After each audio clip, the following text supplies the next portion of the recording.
अरे बाई के का कहना, दिन रात खंगे गहना। अरे भाव भरे भारी,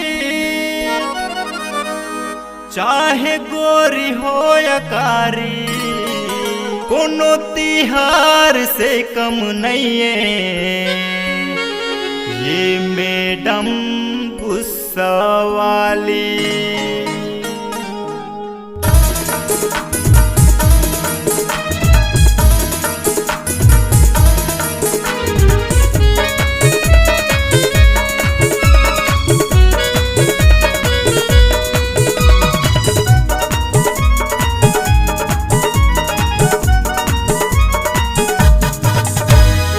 हफ्ता में 3 बार, महीना में कई बार, हफ्ता में 3 बार, महीना में कई बार, 6 महीना के बदना बता लेना रे।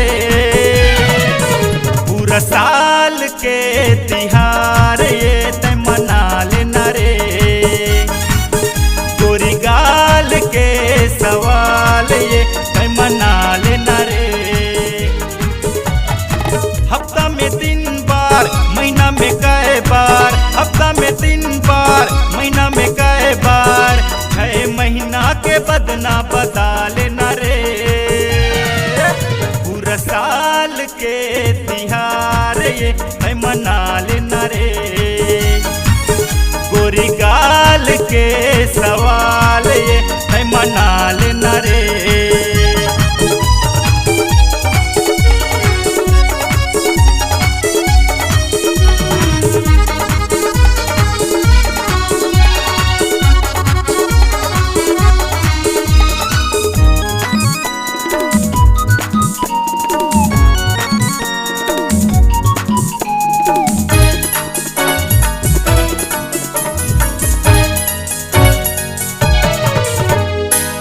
गुस्सा लागे रानी देहे तुरबदन, सज के सवर के करे झन झन।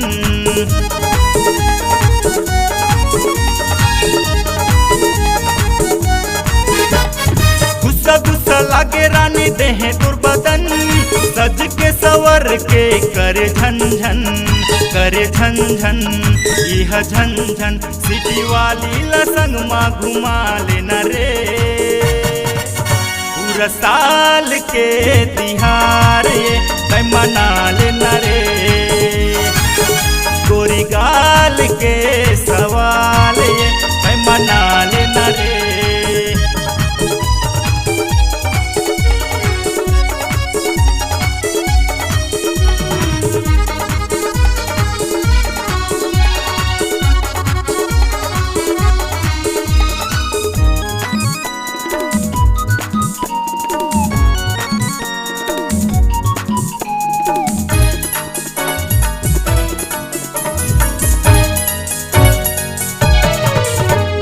छोटे छोटे बात माँ मुँहला बुलाए, बाहर वाली के ताना दे के चिल्लाए।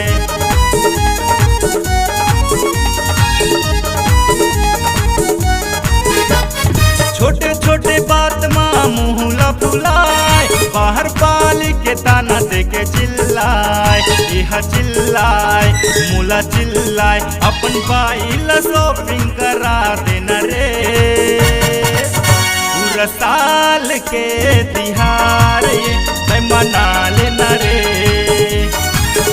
गोरी गाल के सवाल ये तय मना लेना रे।